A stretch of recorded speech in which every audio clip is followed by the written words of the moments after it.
और उसके बाद परीक्षित, अब मैं तुम्हें सूर्य वंश के बारे में बताता हूं। और जिस वंश में भगवान राम आए हैं, रघुवंश मनी आए हैं, और जिस वंश को भगवान राम ने पवित्र किया है, उस वंश की ओर चलते हैं। और जैसे ही भगवान राम के बारे में सुना, परीक्षित हाथ जोड़कर बैठ गए। सुखदेव जी बोले, बेटा उस वंश को सुनने से पहले कुछ पल के लिए अयोध्या नगरी चलते हैं और आंख बंद करके एक बार उस अयोध्या नगरी जहां पर भगवान आए हैं, भगवान राम रहे हैं, भगवान राम का वंश रहा है, उस नगरी की ओर चलते हैं। सीताराम जी की प्यारी रजदानी लागे, रजदानी लागे, मोहे मीठो मीठो सरयू जी को पानी लागे। सीताराम जी की प्यारी राजधानी लागे, राजधानी लागे, मोहे मीठो मीठो सरयू जी को पानी लागे। सीताराम जी की प्यारी रजदानी लागे, राजधानी लागे, मोहे मीठो मीठो सरयू जी को पानी लागे। बोलिए सभी, ताली बजाकर धीरे धीरे। सीताराम जी की प्यारी राजधानी लागे, राजधानी लागे, मोहे मीठो मीठो सरयू जी को पानी लागे। सीताराम जी की प्यारी राजधानी लागे, रजदानी लागे, मोहे मीठो मीठो सरयू जी को पानी लागे। जय हो।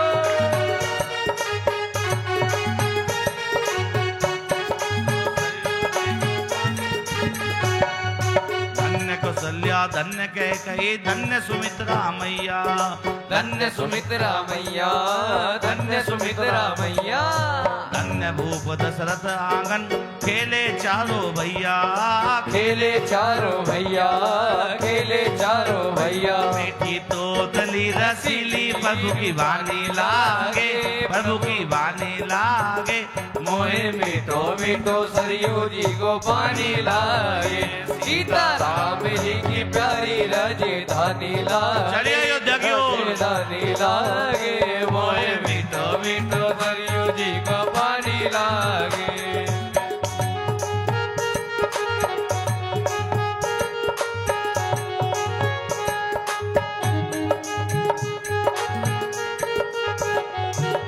मनी छावनी रंग महल, हनुमान गढ़ी अति सुंदर, हनुमान गढ़ी अति सुंदर, हनुमान गढ़ी अति सुंदर। स्वयं जगत के मालिक बैठे कनक भवन के अंदर, कनक भवन के अंदर, कनक भवन के अंदर। मीठी रस से रसीली हो, मीठी रस से रसीली ये कहानी लागे, ये कहानी लागे, मोहे मीठो मीठो सरयू जी पानी लागे। सीताराम जी की प्यारी राजधानी लागे, राजधानी लागे, मोहे मीठो मीठो सरयू जी को पानी लागे, मोहे मीठो मीठो सरयू जी को पानी लागे। परीक्षित, अब मैं तुम्हें सूर्य वंश के बारे में बताता हूँ। ये बड़ा सूर्य वंश, बड़ा तेजस्वी वंश। भगवान नारायण की इच्छा हुई, एको हम बहुत श्यामा, मैं अकेला हूं और बहुत सारा हो जाऊं। और जैसी इच्छा हुई तुरंत उनके नाभि कमल से ब्रह्मा जी उत्पन्न हो गए और ब्रह्मा जी ने तुरंत सृष्टि करना प्रारंभ किया। मरीचि, अत्रि, अंगिरा, पुलस्त्य, पुलहकर्तु, वशिष्ठ, भृगु, दक्ष और नारद 10 ऋषि उत्पन्न हो गए। मरीचि से कश्यप और कश्यप से मनु भगवान, मनु और शतरूपा से एक कन्या का जन्म हुआ जिसका नाम ईला था। और तुरंत वे गुरु के पास पूछे, गुरुजी हमें लड़की नहीं, हमें तो लड़का चाहिए। और गुरुजी ने ऐसा मंत्र जाप किया, वो लड़की से लड़का बन गई। नाम रख दिया प्रद्युम्न। पहले जब ये बातें होती थी ना, लोग हंसते थे, पुराणों में सब कुछ मिथ्या है, लेकिन आज वैज्ञानिकों ने कर दिखाया। तब कहते हैं देखो हमारे पुराणों में, हमारे शास्त्रों में कितना कितना विशद विज्ञान था। कन्या से, लड़की से लड़का बना दिया। और उसके बाद मनु महाराज के 10 पुत्र हुए। इक्ष्वाकु, ययाति, नभग, कवि आदि 10 पुत्र हुए। ययाति की एक पुत्र थी सुकन्या, और सुकन्या एक दिन खेल रही थी, देखती क्या एक बमी का टीला लगा हुआ है, बमी मिट्टी का, और खेलते खेलते तुन कैसे ऐसे कर रही थी, गुस्सा डाल रही थी, तो उसके अंदर के ऋषि बैठे थे, च्यवन ऋषि, और वे तप कर रहे थे, और जैसे ही नोकीला तुनका गया और उनकी दोनों आंखें फूट गई। बुढ़ापे में च्यवन ऋषि की आंखें फूट गई, और जैसे ही फूटी च्यवन ऋषि का तप खुल गया, आंखों से रक्त बहने लगा, और क्रोध आ गया, और उन्हें पूरे राज्य का मल मूत्र बंद कर दिया कि ना किसी को मल आएगा ना मूत्र आएगा। त्राही त्राही मच गई। तुरंत ययाति दौड़े दौड़ाए, गुरुदेव क्या हुआ? अरे तुम्हारी पुत्र ने मेरी आंखें फोड़ दी, मेरा बुढ़ापा खराब कर दिया, अब मेरा बुढ़ापे का कौन सहारा बनेगा? ये यात्री बोले, भगवान क्षमा करो, ये गलती सुकन्या ने की है, इसका विवाह मैं आपके साथ कर देता हूं, ये आपकी सेवा करेगी। विवाह कर दिया। अब च्यवन ऋषि ने सोचा ये तो बालिका थी, गलती हो गई, लेकिन मैं बूढ़ा ठहरा, वो भी अंधा। तुरंत ऐसा मंत्र जाप किया, अश्विनी कुमार प्रकट हो गए। अश्विनी कुमार को कहा ऐसी दवा बनाओ, ऐसी दवा बनाओ मेरी आंखें ठीक हो जाएं और मैं युवा बन जाऊं। अश्विनी कुमार ने कहा हमें क्या मिलेगा? अश्विनी कुमार बोले हमें देवताओं के साथ यज्ञ में हिस्सा दिला दो, हमें यज्ञ में कोई आहुति देता नहीं है, देवताओं के वैद्य हैं अश्विनी कुमार, हमें देवताओं के साथ आहुति मिलती नहीं है, आप सिर्फ इतना कीजिए यज्ञ में हमें भी आहुति मिले। समझौता हो गया और अश्विनी कुमारों ने च्यवन ऋषि के लिए ऐसी औषधि बनाई, और जैसे ही उन्होंने एक बार उस औषधि का पान किया और तुरंत च्यवन ऋषि की आंखें आ गई और वे वृद्धावस्था से युवावस्था को प्राप्त हो गए। और उस दिन से च्यवन ऋषि के नाम पर च्यवनप्राश चल पड़ा। च्यवन ऋषि ने तो बनाया ही नहीं था, बनाया किसने था? अश्विनी कुमारों ने। किसके लिए बनाया था? च्यवन ऋषि के लिए। ऐसी औषधि बनाई थी, अंधे की भी आंखें आ गई थी, और उस दिन से च्यवनप्राश आज तक चल रहा है, जिसका च्यवन ऋषि ने कोई बनाया नहीं था। और इधर नभग, जो राजा नभग थे, उनका पुत्र नाभिक, और नाभिक का अम्बरीश। बिना अम्बरीश की कथा सुने भगवान राम आ नहीं सकते। अम्बरीश पूरी धरती के राजा, चक्रवर्ती सम्राट और भगवान के अनन्य भक्त, भगवान विष्णु के अनन्य भक्त। एक बार की बात है, और भक्त भी किस तरह के? पूरी धरती के स्वामी होकर सुबह शाम मंदिर की साफ सफाई किया करते। हमारे पास थोड़ा सा पैसा हो जाए, हम भगवान को सबसे पहले भूल जाते हैं। भोग लगाएगा तो नौकर लगाएगा, भोग लगाएगा नौकर लगाएगा, साफ सफाई करेगा तो नौकर करेगा। इससे बड़ी विडंबना क्या होगी अगर मंदिर की सफाई कोई सफाई कर्मचारी करता है। हम हिंदू हैं। शास्त्र कहते हैं गंगा आदि नदी जब अपवित्र हो जाती है, पाप धोते धोते, तो किसी मंदिर में जाकर झाड़ू मारती हैं और उनके सारे पाप नष्ट हो जाते हैं। गंगा आदि नदियों के जब पाप समाप्त करने हो, वे किसी तीर्थ में जाकर तीर्थ की सफाई करती हैं, किसी मंदिर की जाकर सफाई करती हैं। कभी कभी कोई नदी हनुमान टिल्ले पे आकर झाड़ू लगाती होगी कि मेरे पाप कट जाएं। और हम क्या करते हैं?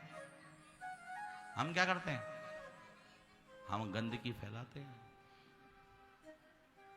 अम्बरीश चक्रवर्ती सम्राट, सारी धरती का मालिक, दोनों समय मंदिर की सेवा करता, ठाकुर जी को खुद भोग लगाता, खुद भोग बनाता, खुद अपने आप से। हमारे पास थोड़े से पैसे हो जाएं, हम भगवान का भोग बनाते नहीं हैं, खरीदते हैं। भगवान को, आप हनुमान जी बैठे हैं, भगवान के सामने विनम्रता पूर्वक कहता हूं, घोषणा करता हूं। आप सोचते हो यहां पर आए 5 रुपए का 11 रुपए का प्रसाद खरीदा और हनुमान जी लोग खाओ खुश हो जाएंगे? नहीं होंगे। उसका मुख्य आधार पैसा है। आप भगवान हनुमान जी के लिए कभी सोच कर देखना, सोच कर आज मैं हनुमान टेले पे जाऊंगी, हनुमान जी के लिए सुंदर सा हलवा बनाकर ले जाऊं, हनुमान जी ज्यादा इससे खुश होंगे। बनाकर तो देखना, रोज गुलदाना भगवान को चेतन मानो ना। रोज आप गुलदाना खाएंगे तो खुश हो जाएंगे क्या? और भगवान को पता नहीं कब से गुलदाना खिला रहे हैं।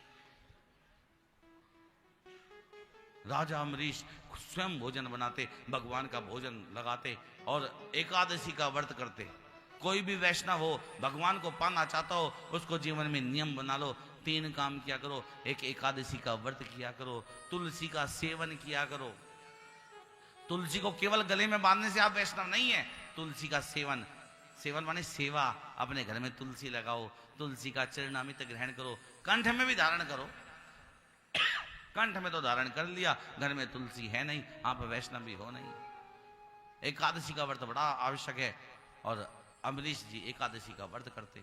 एक दिन की बात है, एकादशी का व्रत किया, अगले दिन द्वादशी जल्दी लगने वाली थी, सूर्योदय होते एक द्वादशी लगने वाली थी। और जैसे ही व्रत का पलायन करने के लिए तैयार हुए, उसी समय दुर्वासा ऋषि आ गए।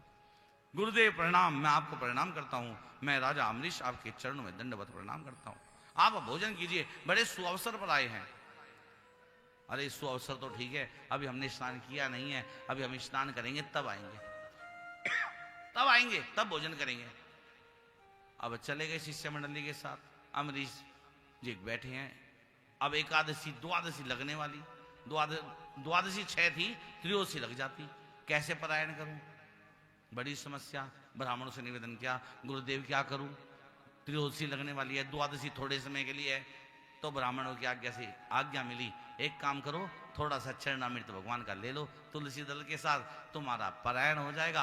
अन्न जब लेना जब दुर्वासा ऋषि आ जाएंगे। और जैसे ही चरणामृत ग्रहण किया, दुर्वासा बड़े तपस्वी, पता चल गया, अच्छा मुझ जैसे को अतिथि बनाकर तू जानता नहीं है, तूने दुर्वासा का अपमान किया है। और तुरंत एक बाल उखाड़ा और धरती पर पटका, भयंकर कृत्या राक्षसी प्रकट हो गई और कहा, जाओ उस अम्बरीश को बुद्धि दो, मार डालो। और भयंकर कृत्या दौड़ पड़ी। और जैसी कृत्या आई, अम्बरीश जी ने तुरंत हाथ जोड़कर भगवान नारायण रक्षा करो, और जैसे कहा भगवान नारायण रक्षा करो, उसी समय सुदर्शन चक्र प्रकट हो गया और सुदर्शन चक्र ने उस कृत्या को काट दिया, मार दिया। और वो सुदर्शन चक्र दुर्वासा की ओर दौड़ पड़ा। और जैसे दुर्वासा ऋषि की ओर सुदर्शन चक्र आग फेंकते हुए आया, और तुरंत दुर्वासा जी भागे, बचाओ बचाओ बचाओ। और तुरंत दौड़े दौड़े ब्रह्मा जी के पास गए, ब्रह्मा जी रक्षा करो, ब्रह्मा जी रक्षा करो। और जैसे दुर्वासा को देखा, ब्रह्मा जी ने प्रणाम किया, आओ दुर्वासा जी आओ आओ, कैसे आना हुआ, अरे छोड़ो इस बात को, मेरे पीछे सुदर्शन चक्र आ रहा है, मुझे मार डालेगा, रक्षा करो। और जैसे ही सुदर्शन चक्र का नाम सुना, अरे कहां पर आ गए दुर्वासा जी, तुम्हारे चक्कर में मैं भी मारा जाऊंगा, जल्दी जाओ, यहां मत रुकना, तुम्हारे चक्कर में मैं भी मारा जाऊंगा। ब्रह्मा जी ने हाथ जोड़ लिए, दौड़े दौड़े शंकर जी के पास गए, शंकर जी रक्षा करो रक्षा करो। शंकर जी ने कहा, किससे रक्षा करूं, सुदर्शन चक्र। जैसे ही सुदर्शन का नाम सुना, इससे रक्षा तो सुदर्शन चक्रधारी ही कर सकता है, विष्णु ही कर सकता है। अरे भगवान भोलेनाथ, मैं तो तुम्हारा ही अंश अवतार हूं, मैं तो तुम्हारा ही अवतार हूं, मेरी रक्षा आप नहीं करोगे तो कौन करेगा। अरे तुम्हारी रक्षा इस ब्रह्मांड में अगर कोई कर सकता है तो वो कृष्ण कर सकता है, वो विष्णु कर सकता है, जिसका ये सुदर्शन चक्र है, केवल वो ही रक्षा कर सकता है, उनकी शरण में जा। अब दुर्वासा दौड़े दौड़े किसके पास गए, भगवान विष्णु के पास गए, और बोलते जा रहे, श्रीमन नारायण नारायण नारायण, श्रीमन नारायण नारायण नारायण, श्रीमन नारायण नारायण नारायण, श्रीमन नारायण नारायण नारायण। नारायण रक्षा करो, नारायण रक्षा करो, नारायण रक्षा करो। भगवान बोले, किससे रक्षा करूं, सुदर्शन चक्र से रक्षा करो। अरे मैं तुम्हारी रक्षा कर नहीं सकता। भगवान आप ये क्या कर रहे हो, अरे मैं परतंत्र हूं, मैं तुम्हारी रक्षा कर नहीं सकता दुर्वासा। भगवान हमने तो ये सुना है, परम स्वतंत्र ना सिर पर कोई, आप परम स्वतंत्र हैं, आपके सिर पर कोई नहीं है, फिर आप ये क्यों कहते हैं कि मैं परतंत्र हूं, मैं अधीन हूं। हाँ दुर्वासा, मैं अधीन हूं। आप किसके अधीन हो भगवान, अहम भक्त पराधीना, मैं अपने भक्त के अधीन हूं। तूने मेरे भक्त का अपमान किया है, अगर तुझे इस धरती पर कोई बचा सकता है तो मेरा भक्त अम्बरीश ही बचा सकता है। जा उसी की शरण में जा, अगर वो चाहेगा तो बच सकता है। और वह दौड़े दौड़े 1 साल हो गया, सारी धरती का ब्रह्मांड का चक्कर लगा दिया। 1 साल बाद दौड़े दौड़े अम्बरीश के पास गए, और जैसे अम्बरीश जी ने दुर्वासा जी को दौड़ते आते हुए देखा, और तुरंत अम्बरीश जी भी चरणों में लेट गए, भगवान में धन्य हो गया, भगवान में धन्य हो गया। अरे स्वागत बाद में करना, पहले मेरी रक्षा कर। अरे किससे रक्षा करूं, देखो ये सुदर्शन चक्र आ गया, 1 साल हो गया मुझे दौड़ते दौड़ते, मेरी कोई रक्षा नहीं कर पाया, अगर रक्षा कर सकता है तो तू कर सकता है। और जैसे ही सुदर्शन चक्र को देखा, हाथ जोड़कर अम्बरीश जी बोले, यदि नो में प्रीता एका सर्वगुणाश्रया, हे सुदर्शन चक्र, मैं तुम्हें सौगंध देता हूं, अगर मैंने अनन्य भाव से भगवान विष्णु को चाहा हो, भगवान विष्णु को पूजा हो, भगवान विष्णु से प्रेम किया हो, तो आप शांत हो जाओ। और जैसे ही कहा, सुदर्शन चक्र शांत हो गया। और जब सुदर्शन चक्र शांत हुआ तो दुर्वासा बोले, अहो अनंत दासानाम महत्वम दृष्ट अद्य में, आज मैंने प्रभु के भक्तों का महत्व देख लिया, आज मैं जान गया भगवान से बगड़े भगवान के भक्त हुआ करते हैं। इसलिए आज हनुमान जी हर घर में पूजते हैं, इसलिए श्याम बाबा आज हर घर में पूजते हैं। ये भगवान की भक्त वत्सलता है। बोलो भगवान इतने भक्त वत्सल हैं, बोलो भक्त वत्सल भगवान की। इसके बाद राजा अम्बरीश के पुत्र हुए युवनाश। युवनाश की भी कोई संतान नहीं थी। देखो सूर्य वंश में सभी के सामने समस्या रही कि इनके संतानें नहीं थी। युवनाश भी गुरुजी के पास गए, गुरुजी संतान नहीं है, कोई यज्ञ करो। पुत्रेष्टि यज्ञ किया गया और पुत्रेष्टि यज्ञ में नियम था, एक मटका रखा था, एक का कलश रखा था। गुरुजी दिव्य दिव्य मंत्र बोलते और उस कलश में जल डालते, दिव्य दिव्य मंत्र बोलते उस कलश में। अब चल रहा था यज्ञ, नियम यह था कि युवनाश को उसी यज्ञशाला में सोना होता था। एक दिन की बात है, युवनाश को रात को बहुत तेज प्यास लगी। अब जल कहीं मिला नहीं, जिस घड़े में जल डाल रहे थे मंत्र पढ़ के ऋषि महात्मा गुरु, उस कलश को पी गया। अब प्रातःकाल गुरुजी आए, यज्ञशाला देखा, कलश खाली। अरे इस कलश का जल कहां गया, ये कलश का जल कहां गया? तो युवनाश बोला, गुरुजी रात बहुत प्यास लगी, मुझे जल मिला नहीं, मैं ये जल पी गया। अरे क्या किया तूने? ये जल तो तेरी धर्म पत्नी महारानी को पीना था, तूने क्यों पिया? गुरुजी प्यास लगी थी। अरे हमसे तो पूछता। गुरुजी आप सोए हुए थे, नीति कहते हैं गुरु को उठाना नहीं चाहिए सोते हुए, ब्राह्मण को उठाना नहीं चाहिए सोते हुए, राजा को उठाना नहीं चाहिए सोते हुए, मैं आपको कैसे उठा सकता था? अरे गलती कर गया। ये जल अभिमंत्रित जल था, इसको रानी पीती तो गर्भवती होती। गुरुजी अब क्या होगा? ये गुरुजी बोले, पता नहीं क्या होगा, लेकिन होगा जरूर। और हो गया।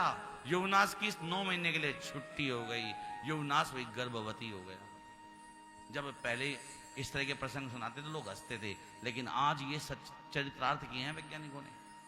युवनाश भी गर्भ धारण कर गया और शल्य चिकित्सा के बाद 9 महीने में उसने एक पुत्र को जन्म दिया। अब माँ भी युवनाश, पिता भी युवनाश। अब दूध की व्यवस्था क्या हो? और वो बच्चा रोने लगा। अब बच्चा तो रोएगा, दूध उसे भूख लगेगी, रोएगा। अब कौन उसे दूध पिलाए? तुरंत इंद्र प्रकट हुए और इंद्र ने अपना अंगूठा उसके मुंह में डाला और वह बालक पीने लगा। माँ, माँ माने नहीं, दाता माने रो मत, मैं तेरी माता हूं। और जब इंद्र ने अपना अंगूठा पिलाया, उस दिन से उसका नाम मानधाता पड़ गया। मानधाता बड़ा तेजस्वी राजा।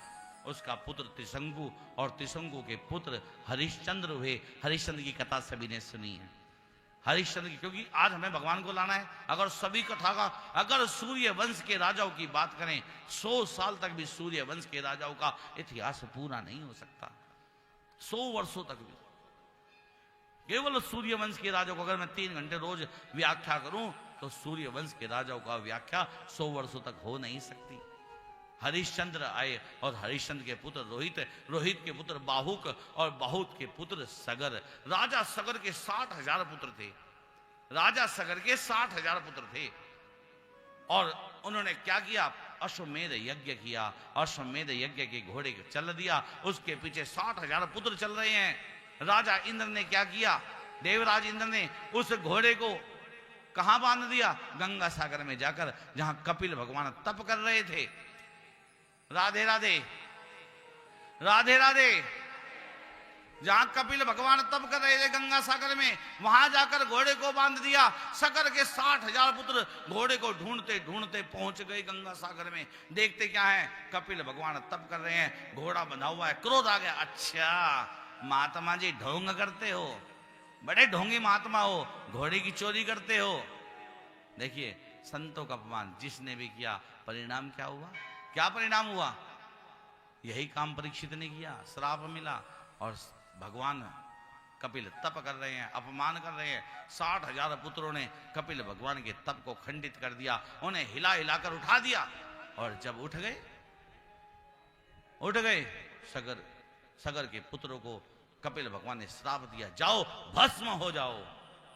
अब जब ये बात पता चली सगर को बड़ा परेशान हुआ, तप करने लगा, मेरे पुत्रों का उद्धार कैसे होगा, मेरे 60,000 पुत्र मारे गए, उनका उद्धार कैसे होगा। और तुरंत तप करने के लिए चला गया, लेकिन तप से परमात्मा प्रसन्न नहीं हुए। उसके बाद दूसरी पत्नी का पुत्र था असमंजस ने जीवन भर परमात्मा को तप किया, लेकिन नहीं कुछ हुआ। उसके बाद उनके पुत्र हुए अंशुमान के दिलीप, और दिलीप के पुत्र हुए भगीरथ ने ऐसा तप किया, गंगा जी को धरती पर ले आए। भगवान शिव से प्रार्थना की, भगवान शिव ने अपनी जटाओं के बीच गंगा जी को धारण किया, और वो गंगा धीरे धीरे भगीरथ के साथ चलते चलते गंगा सागर पहुंची, और जाकर सागर के 60,000 पुत्र जो केवल भस्म के रूप में, केवल राख के रूप में वहां विराजित थे, और जैसे ही गंगा जी ने स्पर्श किया और वे 60,000 के 60,000 पुत्र कहां चले गए, सगरात्मजा द्योम जगू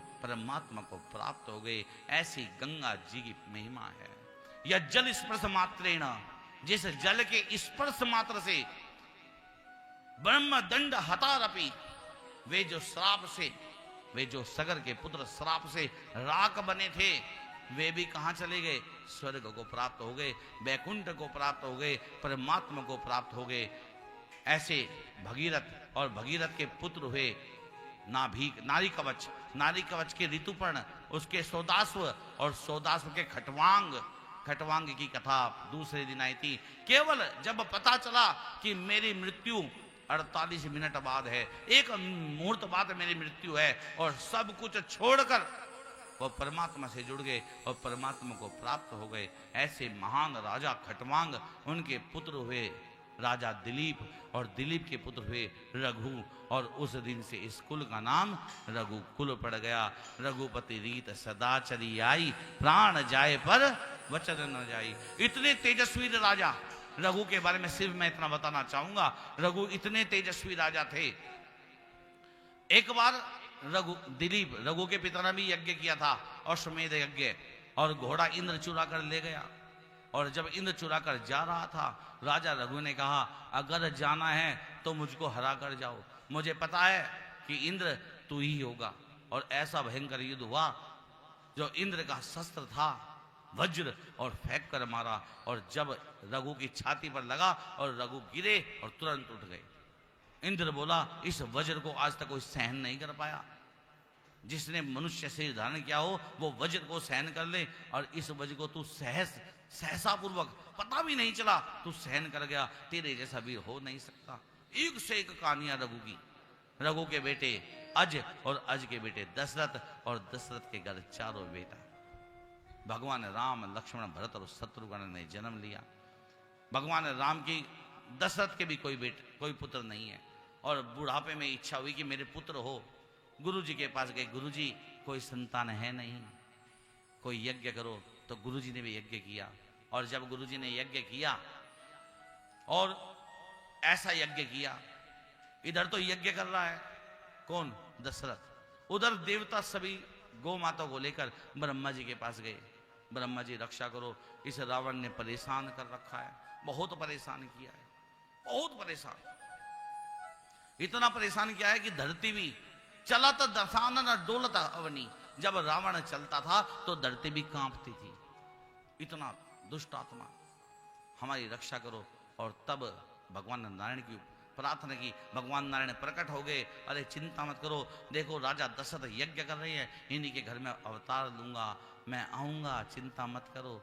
और उसी समय देखते देखते देवताओं के सामने वो विष्णु का तेज उस यज्ञ में समाहित हो गया। यज्ञो वे श्रेष्ठ तमम कर्मा, और यज्ञ में समाहित होकर वही यज्ञ नारायण रूप में प्रकट हो गया। और हाथ में क्या है, चरु, खीर का प्रसाद है, वो गुरुजी के हाथ में दिया। और गुरुजी श्रृंगी थे उस यज्ञ के गुरु।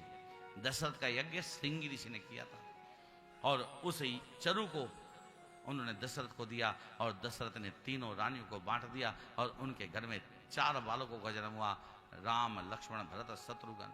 और भागवत के अनुसार बहुत बड़ी, क्योंकि एक श्लोक मात्र में पूरी राम कथा का वर्णन है, केवल एक श्लोक में, क्योंकि मुख्य भागवत के देवता भगवान कृष्ण है। तो एक श्लोक में सुखदेव जी कहते हैं, आदो राम तपोवदानि गमनम हत्वा मृगम कांचनम। भगवान राम ने कौशल्या के घर जन्म अवतार लिया, अवतार लेते हैं भगवान। और जब अवतरण हुआ और छोटी सी उम्र में विश्वामित्र मांग कर ले गए, कहां चले गए? वन में चले गए। और वहां क्या क्या किया? ताड़क आदि राक्षसियों को उद्धार किया। और उसके बाद स्वयंवर हुआ, सीता जी के साथ पाणी ग्रहण संस्कार हुआ। और घर आए ही थे, राज्याभिषेक होना था, लेकिन राज्याभिषेक हुआ नहीं। कैकेयी ने वरदान मांग लिया, उनको वनवास हो गया। वनवास में भी क्या हुआ? सोने के मृग को देखकर सीता जी लालायित तो हो गई, निवेदन किया और आगे जाके सीता जी का हरण रावण ने कर लिया।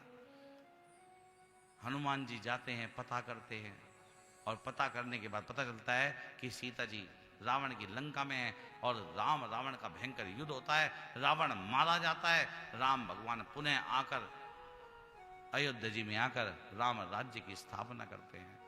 परीक्षित, राम का जो चरित्र है वो परम पवित्र है। जो राम के नाम को लेता है वो पवित्र हो जाता है। केवल एक श्लोक में राम कथा सुखदेव जी ने परीक्षित को सुनाई। आदो राम तपोवनादिगमनम हत्वा मृगम कांचनम वैदेही हरणम जटायुमरणम लंकापुरी दाहनम बाली निर्दलनम समुद्रतरणम लंकापुरी दाहनम पश्चाद रावण कुंभकर्ण हननम एतद्धि रामायणम। हे परीक्षित, राम के चरित्र को 1000 वर्षों तक मैं गा नहीं सकता हूं। ये सूर्य वंश हुआ। अब राम के चरित्र के बाद हम कृष्ण के चरित्र में जाने से पहले एक बार भगवान राम को पुनः प्रणाम करते हैं। एक छोटे से भजन के बाद हम कृष्ण चंद्र वंश की ओर चलते हैं। सभी भगवान राम से जुड़िए। राम नाम अति मीठा है, कोई गा के देख ले। राम नाम अति मीठा है, कोई गा के देख ले। आ जाते हैं राम कोई बुला के देख ले। राम नाम अति मीठा है, कोई गा के देख ले। राम नाम अति मीठा है, कोई गा के देख ले। आ जाते हैं राम कोई बुला के देख ले। राम नाम अति मीठा है।